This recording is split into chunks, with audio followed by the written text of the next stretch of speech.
আল্লাহ কি উপায় হবে আমার ওই মদিনার পথের ধুলি মাখতাম আমি পেলে সুরমা বলি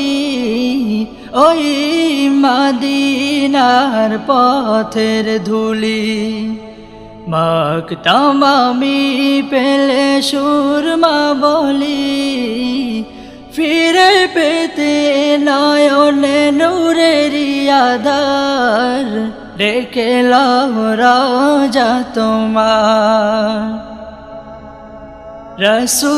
রাসূলুল্লাহ কি উপায় হবে আমার